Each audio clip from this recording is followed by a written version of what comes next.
Okay, Dave, this is how you start with a buyer. You're going to create a transaction, create new.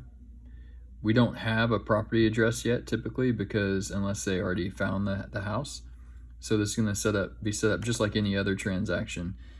Your status is always going to be pre-listing because you haven't found the listing that they're going to make an offer on. Traditional sell, that will stay. Address, that can be the name of your client. So I'm going to do Adams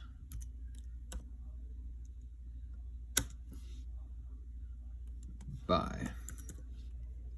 City, whatever city they're looking in. If they're looking in several cities, like, it doesn't really matter. I'm going to put Austin. It's hard to do and hold my camera at the same time. Texas 78737. Price, you can just put 0.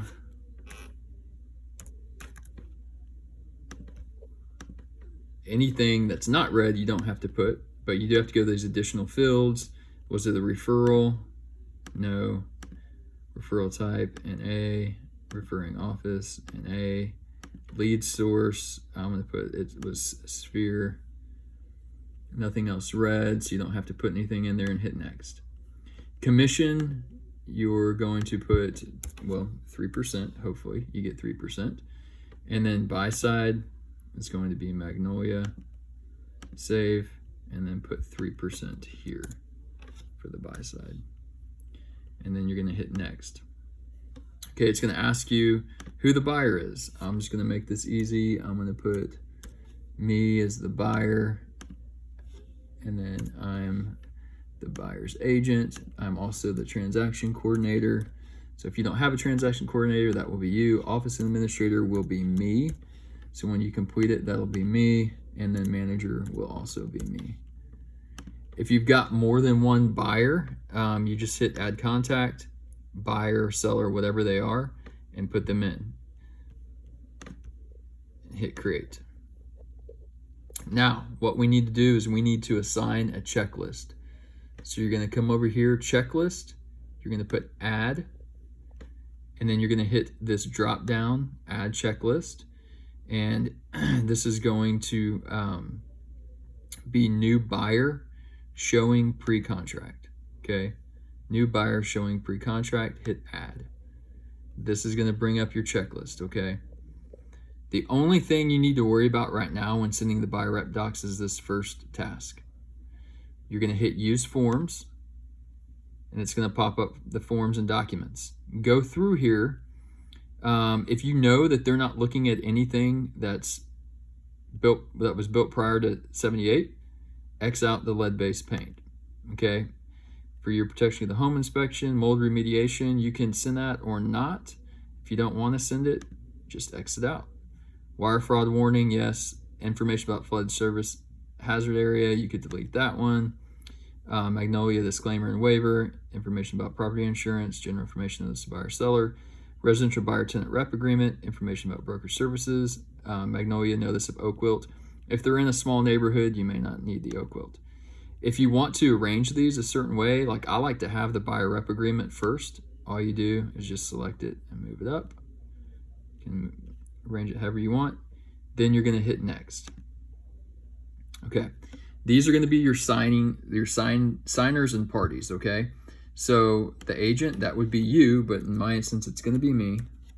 So yours would be Dave, and then your buyer, my buyer just so happens to be me too, but it'll be your buyer. If you have a buyer too, say it's a husband and wife, you're going to put both of them here. If you only have one person, all you do is just hit X. It'll say, are you sure you want to delete? Yes. If you accidentally delete and you want to add someone else, you'll just hit add signer.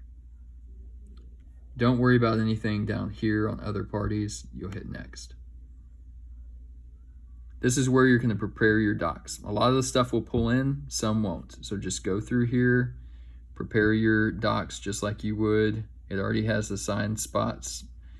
On the buyer rep agreement, this is really the only thing that's a little bit cumbersome, is you are going to have to type the buyer's name and then your name on the top of each of the buyer rep pages. So just remember that. It already has of Magnolia Realty Austin Hill Country, but you do need the buyer to type in the buyer name and our buyers' names and your name.